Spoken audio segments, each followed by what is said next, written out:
Welcome to Royal Legacy, where we will explore the rich athletic history and deep family connections of BYU sports. Join us as we honor the past, celebrate the present, and look forward to the future of the BYU Cougars.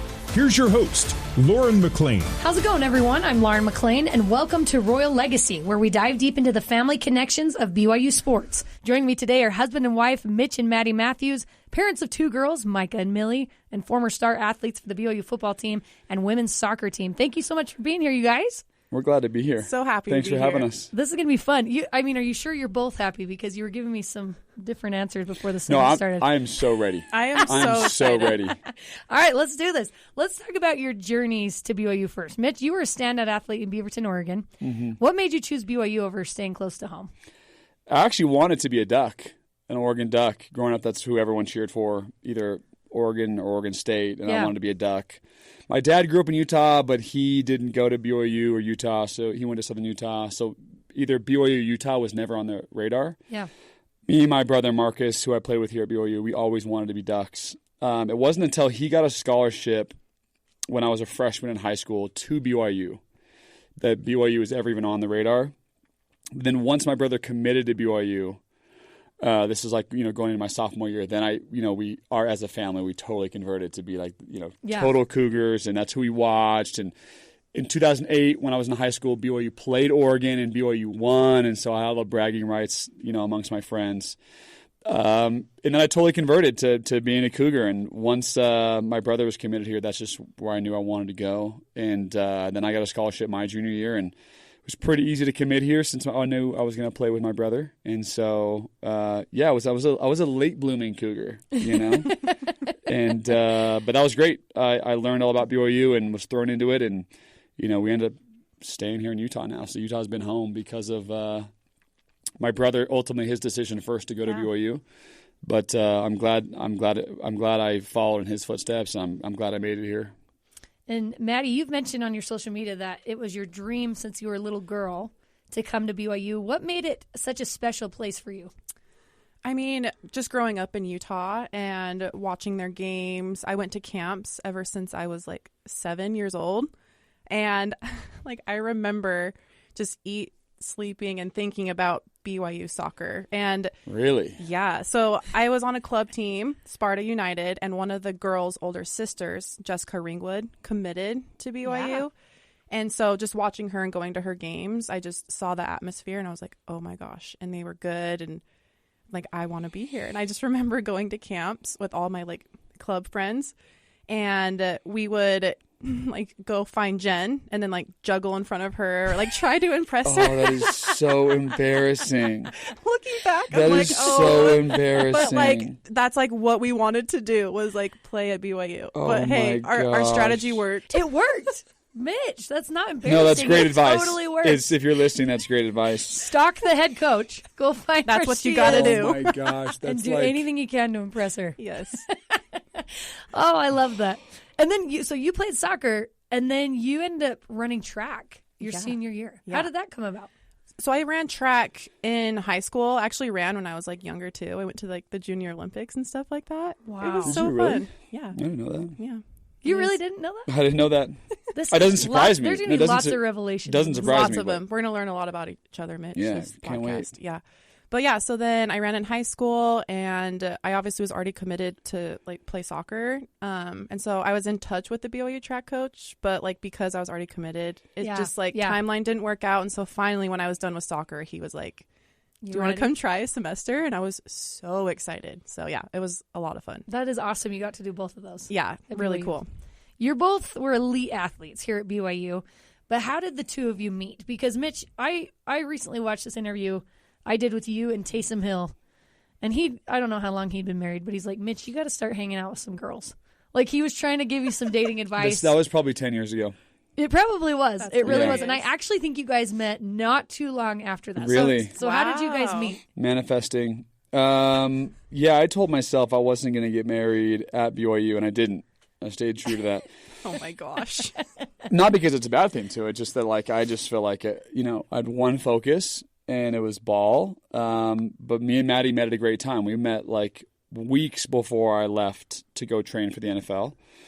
So that was great timing at least for me. was just to be focused on ball while I was here. Then we met at a haunted chairlift in Sundance, that ride that you can go and make a haunted chair. That was our first date. Actually, that was our first date. Yeah. And that was really fun, and we've been, honestly, ever since that day, pretty much together ever since then. Oh, and that was end of October 2015, and I left in December. So like a month and a half that's crazy. later, I left, and then we did distance for 2 years. But that's where we met. That was our first date. That was our first date. Can I tell the story of how we first met? I want to hear it. Yes. Who's better at telling it, wait. though? Do we want Start with first Madie. impression, or do we want how we... Both. You can do first impression, and then I'll do how we met. Oh, gosh. Okay. Because your first impression, that was you. Yeah. So I'm a freshman. And like the SAB, like I'm studying at one of those tables. And of course I'm like scouting around. Like I'm new here. So I'm like scouting who's cute. And so I see this like really tall, handsome guy walking. And I'm like, he's cute. And he has like his sweats on and his like socks and sandals. And he's like walking like he's tired, but like kind of with a swag to him. And as I'm watching him, I'm like, he's kind of full of himself. Like, what sport does he play? This is me being so judgmental. And I'm like, I see BYU football, and I was like, I'm never marrying a football player. That was and it was Mitch. Never Mitch. say never. And that thought came to my head, and I remember it like yesterday. What are those called? A core memory? Yeah, core memory. Yeah, she said she never did a football player. Yeah, it's funny. Right. So and then 4 years later. No, I was a senior. She was That was 2014, so a year and a half later. A year and a half later. Yeah, not too much. Not too. Longer. Yeah, and I didn't even know his name. I didn't know who he was, like any of that.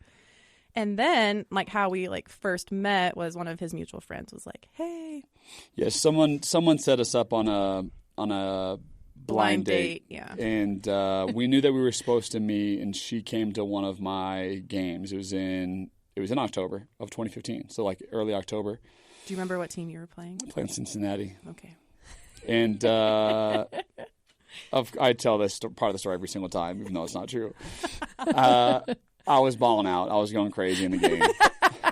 Because you knew she was has there to add watching. that She part. was there. What's funny is if you look up the stats, I think it wasn't even that crazy. But she was sitting first row, which she had never done before. But she knew that we were supposed to go on a date, so she sat front row. But like, it was just right like behind. juggling in front of Jen it was Rockwood. right behind. Yes, exactly. Exactly. That was. Wow. It was right behind the bench too. So every time I come off the field, she's just right there. That's my strategy. And so I take off the helmet. Works. Of course, you get the helmet hair. So of course you drop some water, make like a little faux hawk, like real quick. I knew she was paying attention, and so of course was I. I think I remember telling some of my teammates too, you got to watch, like that's Madie right there, whatever. Even though I was totally focused on the game. After the game, though, you know how whenever I think it's ever if we win or lose, like you run around the bottom of the stadium and like you high five all the fans and stuff. Game's over. We did that whole high fiving thing around the field, and she stayed to get the high fives from the players, which was so that like. It was a little cringy, but she was doing it for me, but she kind of had to be there to like do it for everybody else. I'll correct him on that later. She's reaching her hand down. I make it all the way around, and her hands are giving high fives. And I grab her hand, knowing that we're supposed to go out soon on this double date. And I was like, "Hey, how are you?" And she wasn't really paying attention. And I said, "Hey, how are you?" And she says back, she's like, "Nothing." As if she thought I said, "Hey, what's up?" Sense. She thought I said, "Hey, what's up?" So she says nothing. I said, "Hey, how are you?" Start. She says nothing. I know. And I remember I froze because I didn't know what to say to that response. We both looked at each other like, I didn't know what to say. What? So I just kept running. Yeah. I just kept running. She left. Whatever. So that was our first time we had met, and then we went on that date. We redeemed ourselves after on the date, but the first impression we both were like, "Huh?" First impression was off. Let me tell you. Well, tell me you brought that up the first date. I feel like those are stuff you got to air it out. Fun of her you got to be like, "Hey, that was like the first thing, like, Good. hey, what's up, nothing," or something like that. You can't let that awkward moment linger like later. Yeah, exactly. Hey, by the way, a year ago, this has kind of been eating me alive on the inside. Like, I need to tell you this. No, you had to bring it up right away, Well, it's funny because he's like front row. She never sits front row. Like, that's where the athlete section is. She was right there, and then I was over the banister. Like, and then I was with remember Colby Pearson and Grant Jones? Yes. Okay, so I was sitting next to their wives. And so they were waiting for their boyfriends. So I was just standing next to them, and I had my hand out talking to them. Totally makes sense. So I was turned around to grab my hand. Her story checks out, but it does check out. Anyway. All right, Mitch, I want to know what was going through your mind when you first saw Madie on the soccer field in her element. Oh, I mean, it's just next level. Like she has if you know her personality, so kind, so sweet, 0% competitive. Just an amazing person. Everyone loves her. Like, she has this like sort of gravitational pull around her. But then she gets on the field and she's so far ahead of everybody else, like athletically, so much stronger, so much faster. There is of course a reason why the track coaches wanted her to always run track, because she was just so much bigger, faster, stronger than everyone. And it was just like so fun to see her in her element, in her game, and then playing the sport that she loved, But just to watch her against everybody else, it was a man amongst boys. And I mean that in like the right way. But that's really what it was. And anyways, and I was always right there on the sideline, like if she ever wasn't shooting enough. So I'd come back. I forget which. I was either on Kansas City or Cleveland. I would come back and watch her games in the fall as much as I could. And I would be right there on the sideline yelling for her to shoot the ball. Halftime, I would like grab her, like, stop passing the ball, shoot it. I was always looking to give my teammates like assists instead of shooting. He's like, no, first look, shoot. And I was like, okay. Shoot the freaking thing. Yeah. So anyways, it was fun to watch her, and I didn't know much about soccer at the time, still don't, but it was fun to see her just be so dominant and play the sport she loved. Hey, listen, I'm going to second that, because I was the sideline reporter at the time, and so I get to watch Madie.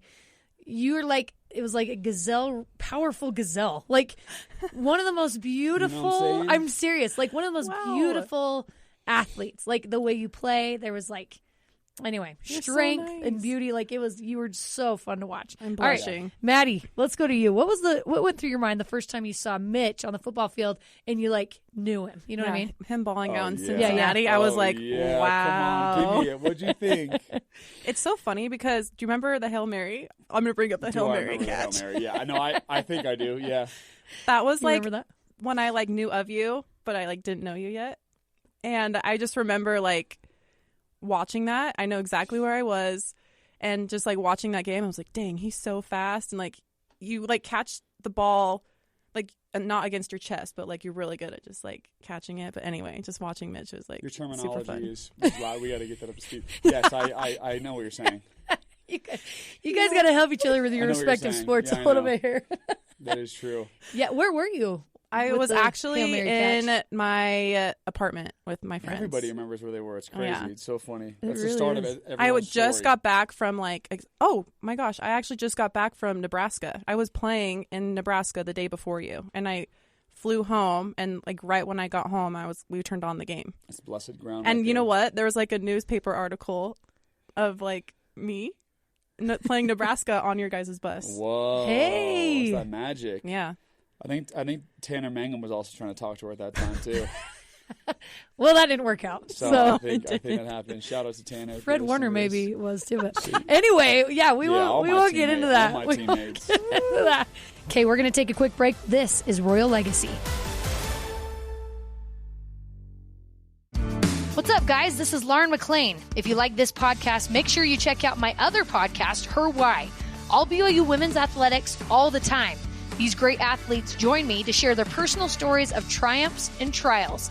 Listen to Her Why wherever you get your podcasts or on the BYU Radio app. And now back to Royal Legacy and your host, Lauren McLean. Madie and Mitch Mathews, former elite BYU athletes. What was it about Mitch? At what point did you decide, okay, yeah, I want to marry this guy? First date. Really? What? You never told me that. Well, okay. Not like, okay. We went back to me being judgmental and like, oh, Mitch is full of himself, whatever, blah, blah, blah. First date, all of my, like, I was like, wow, that was, he is so funny. I was laughing the entire time. And like the best thing about Mitch is like he's so authentic to himself that he like allows other people to be like that around him. And so like I felt like I could be myself and joke and all of that. So I was like, dang, he's fun. But like first time marrying him, like thought about it, just like seeing how he treated his mom. Oh, I love that. I love that. Yeah. What about for you, Mitch? When were you like, this girl, she's it? Oh, man. I don't even know if I have like a story or a moment. It was it was pretty easy, I think. Like, Maddie's just so easy to love. And so, like, I don't think other people had that same effect on me that Madie had. Where, like, the first time we went out, I'm like, I don't want a day to go by where we're not hanging out, or connected. Yeah. And that's what happened. We stayed connected for every single day since that first date. We've pretty much been together. It was pretty quick.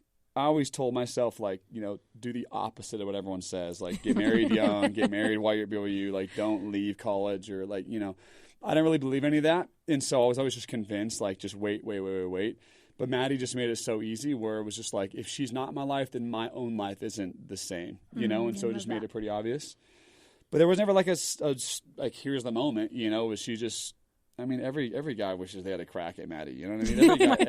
Every guy wishes they had, It's true. So, like, I'm embarrassed. It was pretty easy, from the beginning. I love that. Well, you went all out for the proposal with a helicopter. We did. He did. Wow. We went all out. We went crazy. Madie, what was your reaction when you saw a helicopter?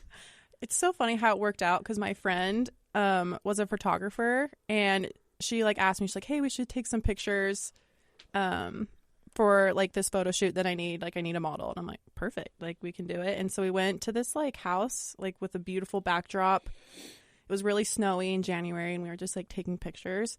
And all of a sudden I hear this like helicopter like around and I'm like, wow, that helicopter is really close. Like that's really interesting. And then it just kept getting closer and closer to the point where I'm like, do we even take pictures? Like, what is happening? And then all of a sudden it gets so close I can see Mitch. And he's waving. And then, like, my friend takes me down, like, behind the hill. And I look and I just see, like, this carved out, like, lane with a big heart in the snow where he, like, went out and, like, carved it out and everything. And it was just so sweet. And he landed. And I'm like, wait, is this real? Like, you got a helicopter? This is like epic. Look, that is why it took a second to register. Why I love BYU because I think I sent one message out to like on Instagram or Twitter or something. I said, "Who has a helicopter?" ?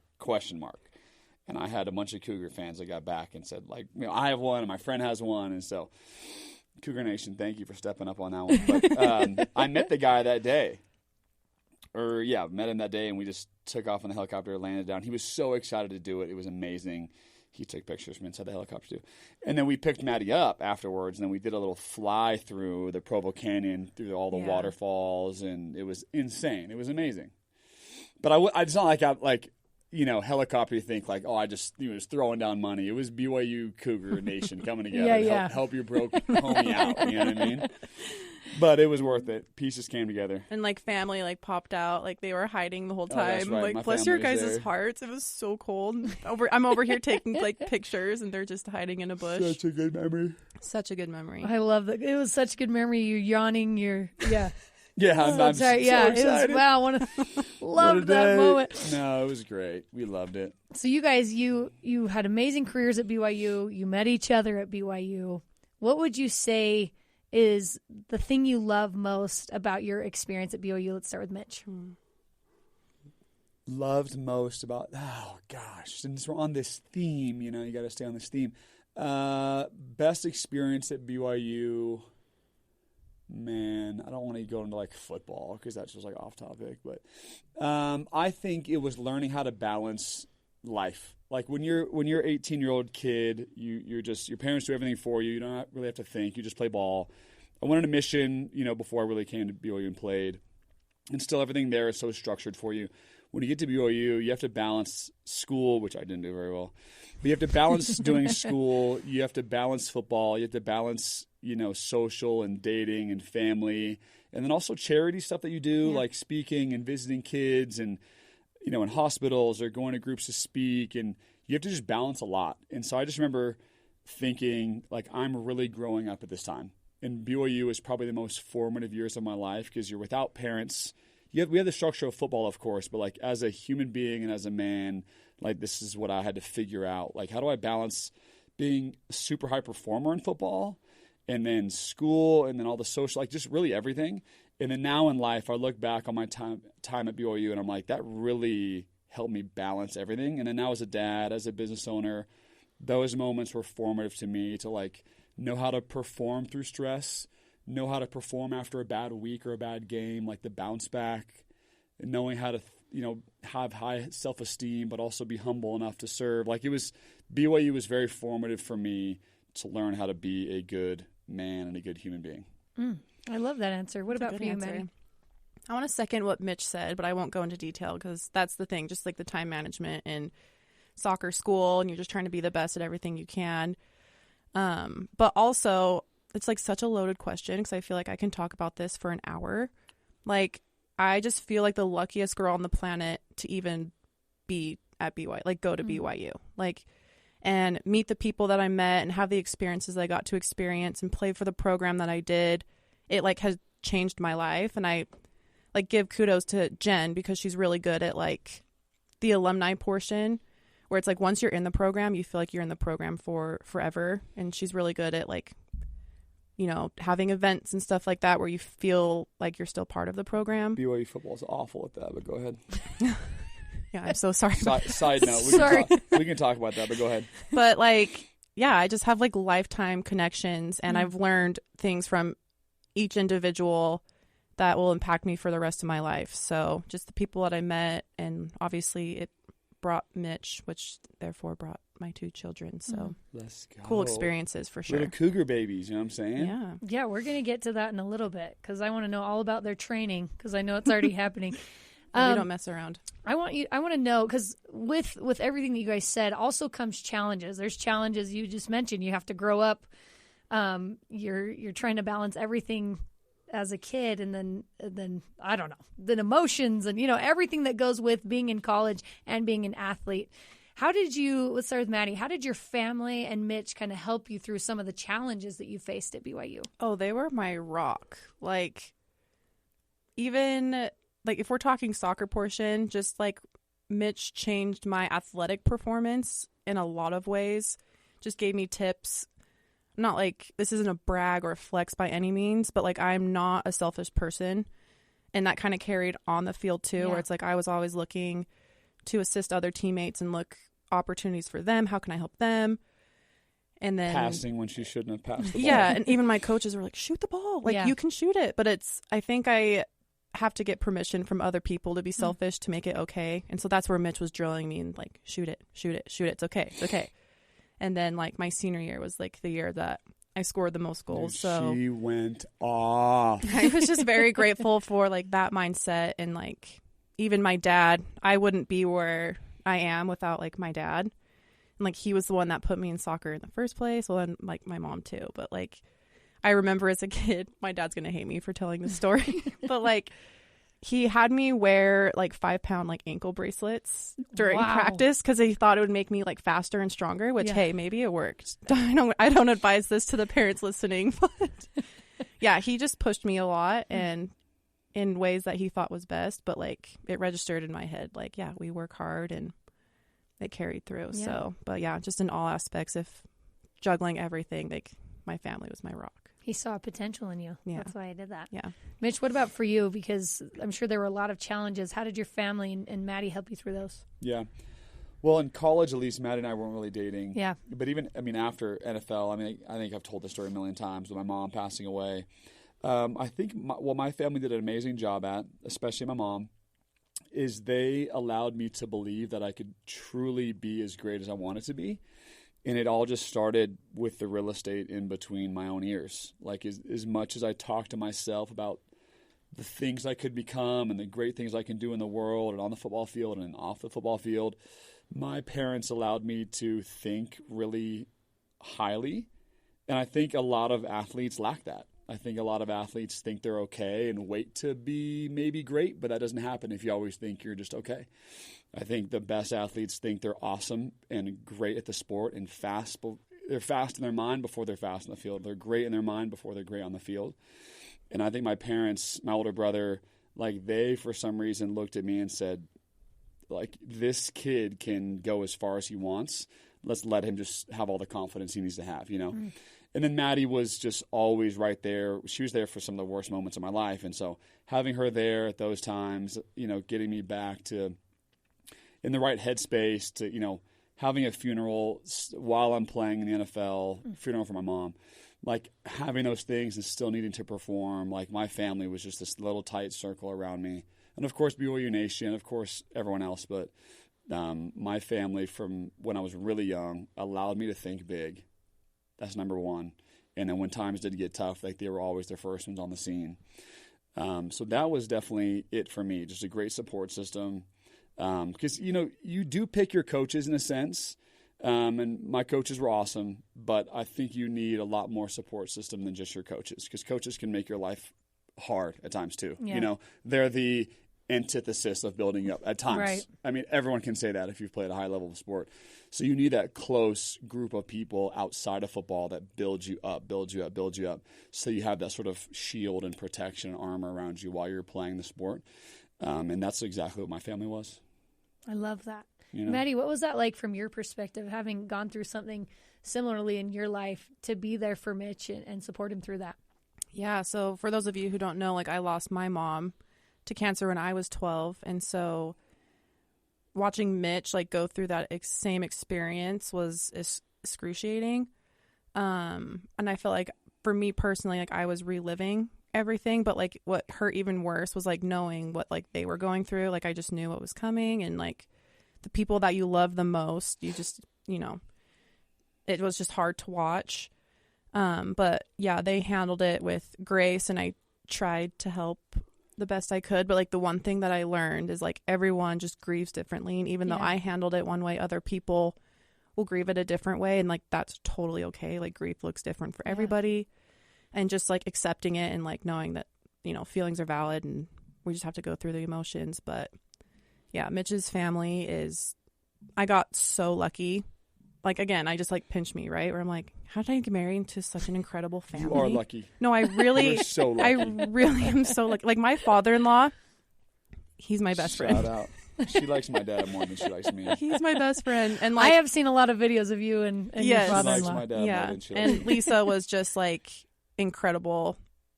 We were, you know, again, first thing, like watching Mitch, like how he treated his mom was like one of the first things we're like, whoa, like I really love this guy. Like they were two peas in a pod, and I really, really admired that. Mitch, what's one thing that you did growing up with your family that you want to carry on with your two girls now? Oh my gosh, we were like the classic prototypical, just like sports 2-a-days all the freaking time, live, breathe, eat sports. And I seriously, I told Madie this all the time. I tell everyone this, like I wouldn't change a thing about my childhood. My parents were just obsessed with my brother and I and our success. And so they made our success, you know, not necessarily their success, but like they grieved when we grieved. They cheered when we cheered. But my parents also weren't oblivious. Like this is what they did super well. Besides like all the time and support and whatever gear we needed and all the things they gave us, and they cheered with us when we needed to be cheered on. They grieved with us when we needed to grieve. Besides that, they were so real. Like they were not the parents that when we weren't getting enough playing time when we were younger, or we weren't pitching, you know, on the mound when they thought we should have been. Like they never went up to the coach and like, hey, but my son's Mitch though. Like you need to treat him. But you know, like there was zero of that. Everything was still, hey, if you feel like you need to talk to the coach, you got to talk to the coach. If you feel like you're not getting enough playing time, you go make it happen. And so they were never there to coddle whatsoever. And that was more like the sport side of things. They were always so real and raw, and they were not like they looked at me as, you know, super talented, and I could go all these cool places, but they weren't about to coddle us ever. And that was a really cool thing. And I'm copying and pasting Control C, Control P on that one for my kids. But in terms of just other life things, our family was just so much fun. Like we were the house where everyone came over to our house. It was sort of a safe place for all the friends to go. So every party, every good time, every snow day, every event, everyone crashed in our house. And so being the right type of person, this is what I want to copy, is having a safe home where people can come and feel, you know, a vibration, an energy that they've never felt before, is something that we're sort of, Maddie and I are sort of obsessed with. Is we want to be the house where kids, people, family can go and feel maybe something they haven't felt before, which is just total love in the home. My parents crushed that, like absolutely nailed that. They did, yeah. And that's the memories I still talk about with my friends, is how everyone was obsessed with our parents and the things we did for kids. And that is one thing that we want to copy and paste as well. I remember like one of the first times coming over to your house, and I knocked on the door, and your mom is like, "Why are you knocking? Just come in." And I was like, "Wait, seriously?" You know, and like she always had cookies out, and so it literally felt like home. And so I was like, "Wow, this is something else." So it's like, yeah, copy and paste. Next That's level. what we want. They were next level. Yeah. What about for you, Maddie? What's something that you had growing up that you want to implement into your own family? I had an amazing childhood, and I'm so grateful for it. For like the traumatic event that did happen, like my dad did an incredible job of like providing us the best that he could. And like my stepmom is amazing. She has 6 kids. So it was like one big happy family, craziness, never a dull moment. There's 3 on my side, me, my little brother, and my little sister. And so they had a lot going on. And like soccer was my outlet, and like just my best friends, like my family on that team too. And one thing that I give credit to my dad too is kind of the same thing, like how he talked to me. Like, yes, it was performance of like, hey, you know, you need to score more goals if you want to get to this level. But also he did credit like my work ethic. So it wasn't always just performance, but it was like, yeah, you worked really hard. Like, I loved your effort today. That stuff too, because that always is pretty validating. Right. So I love that. You two are incredible. Thank you so much for coming on with me. We love hanging out with you. The fans learned a lot. I hope you learned a lot about each other in the process. we did. We actually did. That was great. A great little therapy session. Yeah. All right, that does it for us today. Thanks again to Maddie and Mitch Mathews for coming on the show with me. Christy Solomon helped produce this episode with senior producer Terry South. You can join the Royal Legacy wherever you get your podcasts, on Apple, TuneIn, Stitcher, Spotify, or on BYUradio.org. Royal Legacy is a production of BYU Broadcasting.